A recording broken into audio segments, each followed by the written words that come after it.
Hello, my name is Jeff Hannon, and I'm going to be briefly introducing you to my dissertation research, which is on the strontium isotopic signatures of bentonites from the late Cretaceous of South Dakota. So bentonites have a very curious origin story to them. They are originally from volcanoes. It's volcanic ash that has been deposited into a marine basin. After deposition, the volcanic glass in the ash devitrifies and diagenetically alters into a clay, and usually smectite. So the volcanic ash becomes a claystone. So the point of this research is to determine if the geochemistry of these bentonites is more reflective of the magmatic source of which it originated, or if it's more reflective of the oceanic system in which the clay was diagenetically formed. A great tool to test this is the strontium isotopic system. The strontium isotopes of the ocean and of the bentonites should be very different. The oceanic chemistry at any point in time is the same worldwide. So if you find a way to test the oceanic chemistry and then compare it to the bentonites, you can see if the bentonite-strontium ratio is the same or if it is different. In order to test the oceanic strontium chemistry, you have to test carbonate material of some sort. So in this case, I chose fossil material, usually ammonites. So I collected a sequence of bentonites from southwestern South Dakota, which spans the Cenomanian of the Cretaceous and the Campanian of the Cretaceous. The former being 100 million years old and the latter being about 75 million years old. And in between each one of these bentonites, I sampled a fossil specimen and had the strontium isotopic ratio analyzed for each sample.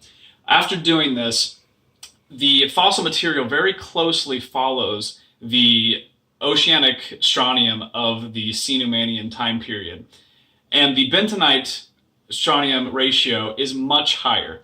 So it's very apparent just from the Cenomanian data that the strontium isotopic ratio of bentonites is not being influenced by the oceanic chemistry. And in the Campanian side, the oceanic strontium ratio is much higher than the bentonite's trend of strontium. So in that case, the strontium ratio of the bentonites is much lower. It's much less radiogenic than the ocean. So in both cases, the strontium ratios are not reflective of the ocean at all, which is pretty evident that then the strontium ratios are coming from the magmatic source as opposed to the ocean. To put more credence on this data, I also plotted various trace elements and even rare earth elements to see if it matches the Cretaceous plutons of which these ashes would have came from. So in the trace element case, they all plotted around the rhyodacite to dacite category, which is right in line with the felsic nature of the Cretaceous plutons. The rare earth elements also the trends plotted right on where the Cretaceous plutons fall as well. So just using the geochemistry coupled with the strontium isotopes, it's very apparent that this chemistry is not being altered by seawater values.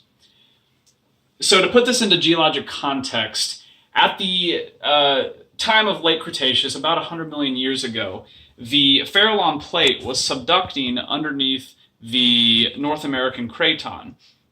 As it was doing this, it was accreting exotic island arc terrains. So right at this point where the accreted terrains transition into the old North American craton is a strontium isotopic signature line that separates 0.704 to the west to 0.708 to the east. And all of the bentonites tested fall very nicely within this range, proving that the bentonite chemistry is being sourced from the magmatic plutons in Idaho and Montana. Thank you.